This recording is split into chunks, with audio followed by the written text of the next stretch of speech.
Selama bertahun-tahun, aku ngelakuin praktik stoikisme, ngobrol sama sesama praktisi tentang gimana ngurangin stres, jadi lebih sadar diri, dan tetap berada di jalur yang baik.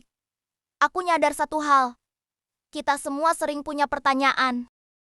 Kadang pertanyaannya tuh mind-blowing banget, sampai aku sendiri harus gali banyak topik filsafat buat nyari jawabannya.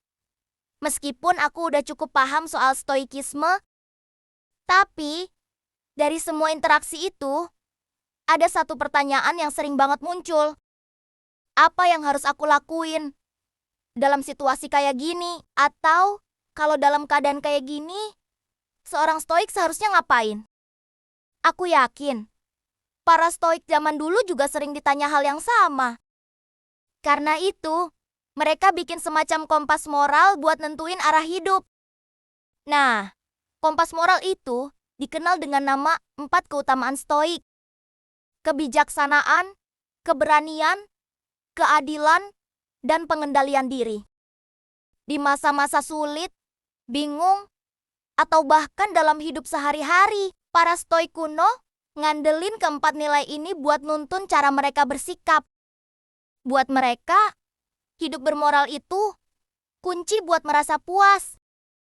Mereka percaya kebahagiaan datang dari hidup yang etis dan selaras sama alam. Pertama, keutamaan kebijaksanaan.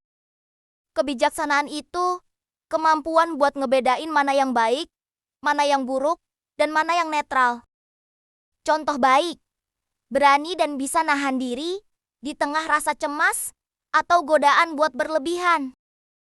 Contoh buruk, bohong biar lolos dari tanggung jawab, milih malas, rakus, kebiasaan buruk ketimbang hidup yang seimbang, atau nyari untung dari orang lain. Contoh yang netral, uang, barang mewah, popularitas, dan lain-lain. Menurut para stoik, kebaikan dan keburukan itu saling bertolak belakang. Kebajikan bikin kita makin dekat ke kebahagiaan, sedangkan keburukan malah ngejauhkan. Kebijaksanaan bantu kita buat ambil keputusan yang lebih hati-hati. Tapi stoikisme juga ngajarin buat bersikap netral.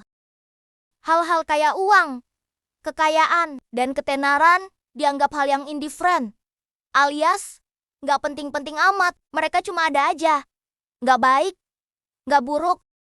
Stoikisme ngajarin bahwa boleh aja kita lebih suka punya hal-hal kayak kesehatan daripada sakit, kaya daripada miskin. Tapi itu bukan berarti hal-hal itu sendiri baik atau buruk. Yang bikin suatu hal jadi baik atau buruk adalah niat dan tindakan kita. Kedua, keutamaan keberanian. Seneca pernah bilang, ada musibah yang bisa menimpa orang bijak. Rasa sakit, kehilangan, perang, dan semacamnya. Tapi itu nggak bikin dia lumpuh. Kita nggak bisa nuntut orang bijak sekeras batu atau besi. Nggak ada kebajikan dalam tahan banting terhadap hal yang nggak kita rasain. Keberanian itu lawannya pengecut. Bukan berarti nggak takut atau nggak cemas. Tapi gimana kita ngadepin rasa takut dan kecemasan itu dengan cara yang tepat. Orang yang nggak pernah ngerasa takut nggak bisa dibilang berani karena nggak ada yang dilawan. Keberanian adalah kemampuan buat ngelawan rasa nggak aman dalam diri sendiri. Artinya, lakuin hal yang benar walaupun kita takut. Ada cerita dari zaman dulu tentang guru stoik yang lagi naik kapal dan kejebak badai gede di Laut Ionia. Kapalnya hampir karam, dan wajah si guru langsung pucat pasi. Setelah badai reda, salah satu penumpang nanya, kenapa si guru kelihatan takut? Awalnya si guru ngeremehin pertanyaan itu. Tapi waktu penumpang lain nanya dengan lebih sopan, dia jawab lebih serius dan bahkan ngasih bagian dari buku di Enkarya, Epictetus. Menurut Epictetus, kita nggak bisa ngelak dari reaksi pertama saat ketakutan itu refleks manusia. Tapi orang bijak nggak langsung percaya sama pikiran panik itu. Dia tetap tenang dan ingat pendiriannya, bahwa ketakutan itu cuma ilusi. Intinya, keberanian adalah tetap bertahan, dan bersikap benar, meskipun hati kecil kita pengen kabur. Ketiga, keutamaan keadilan. Keadilan dalam stoikisme lebih luas dari sekadar hukum. Buat para stoik, keadilan itu tanggung jawab kita terhadap sesama dan komunitas. Ini adalah kode etik, gimana kita bersikap ke orang lain dan lingkungan sekitar.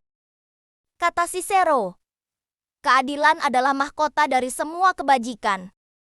Kalau keadilan jadi kompas moralmu, maka keutamaan lain akan ikut searah. Kamu jadi fokus ke kebaikan bersama, bukan cuma kepentingan diri sendiri.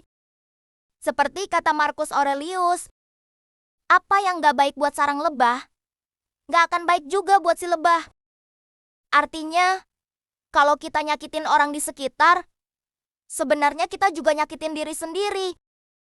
Keempat, keutamaan pengendalian diri. Temperance bisa juga dibilang pengendalian diri atau hidup dengan seimbang.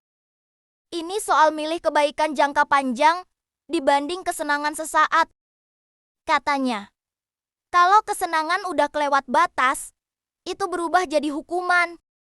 Hal-hal kayak rakus, malas, kecanduan, menunda-nunda, dan keinginan buat instan semua itu lawan dari pengendalian diri. Dengan punya temperance, kita bisa lepas dari hal-hal negatif kayak materialisme, mabuk-mabukan, narkoba, kecanduan medsos, game berlebihan, atau pornografi. Bukan berarti kamu harus pindah ke gunung dan jadi gembala kambing. Tapi intinya, nikmati hidup itu boleh, asal nggak berlebihan.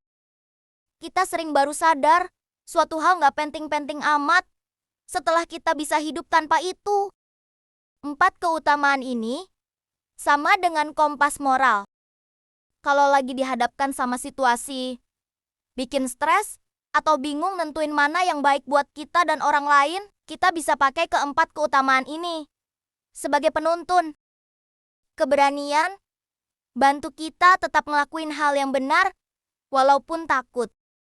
Temperance bantu kita nggak terjebak dalam kesenangan sesaat dan kebiasaan buruk. Keadilan bikin kita peduli sama kebaikan bersama, bukan cuma mikirin diri sendiri. Kebijaksanaan ngebantu kita bedain mana yang baik dan buruk. Tapi ingat, jangan buru-buru mau nguasain semuanya sekaligus. Pelan-pelan aja, satu persatu. Apa yang cocok buat satu orang, belum tentu cocok buat orang lain. Para stoik udah pakai 4 pilar ini selama ribuan tahun buat nuntun hidup mereka. Dan jujur aja, ini juga bisa banget jadi titik awal buat kamu dan aku. Kadang saat kita stres, kita ngerasa egois dan mikirin diri sendiri doang. Tapi lewat nilai-nilai ini, kita bisa belajar ngadepin hidup. Bukan cuma buat kebaikan kita sendiri, tapi juga buat kebaikan yang lebih besar.